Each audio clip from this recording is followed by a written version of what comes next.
Good morning.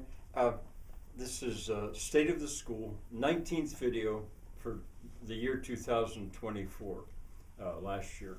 And this is the tomcat. Boy, his neck is like that of a bull, but he doesn't act too much like a tom. He's still a little bit wild. So anyway, as State of the School, and what I want to mention, I had mentioned, already talked a good bit about Roaring Spring and the Roaring Spring campus of Frank's school, which is official in a way. I mean, has no legal existence at all except for me and here online. But there may even be another campus in a similar way, which was a big surprise. I'm just not sure where that's going to go. But the town in Brazil, Catole do Rocha, I'll just call it Catole. Joyce and I lived there for 3 years. We helped to found a craftsman's cooperative, which still exists some 50 years later. It still exists. There's a group of women, about 20 at the max, I think, and what they do is they make their principal product is making batiks, B-A-T-I-K, batiks. It was a technique that Joyce introduced in about 1970, I guess, and it stayed and it got popular. And they are still making them. Well, some of the women that were working there at that time, at least 2 of them, are still there. The women themselves, not just the cooperative, they're as old as me. And but there's some young ones too, and especially there's a young man, especially Enrique is his name. I'll just Enrique, like Henry. And he contacted Ed Crotty, who was one of the Peace Corps volunteers there. There were 6 of us, the Catole 6, I call us. And Ed Crotty gave him a contact to me, and so online, he emailed me. He contacted me. And it's because they did a documentary about that batik operation and the cooperative itself.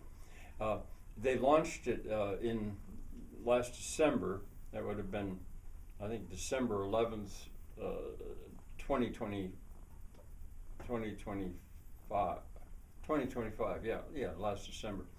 I haven't seen the whole documentary yet, but I saw a short one. I'll give you the link, actually. I think I can do that. Anyway, what it had the result of my contacting Joyce about this, and his contacting Joyce and her sister Pat, and Ed Crotty and Wayne and Mercedes. They were trying to find out, how did this cooperative come into being, and they're possibly going to do a bigger or a second documentary just about the creation of that, largely the effect that we Peace Corps volunteers had on that town.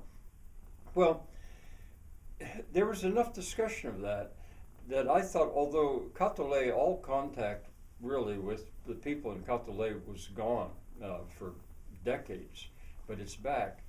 And he's got me speaking Portuguese again. I hate to write it because I write it so badly. And the fact that there is this group of young people in their 20s, well, at least one of them is older, that are so interested in that, it made me think, it could be that's going to become a major subject of study where I can continue to learn and continue to teach. I don't know, that's a long shot. But he even found out or that I had made a sort of a what do you call screenplay for a wordless movie called Resurrection, and that's in the past now, some 6, 7 years. I am mentioning it again. I think it was a good idea. It is a good idea. I had the soundtrack roughed out, but it was to be a wordless movie.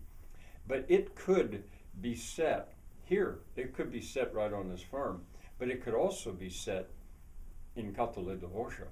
And with those young people, and some of them are studying filmmaking. He's still a university student.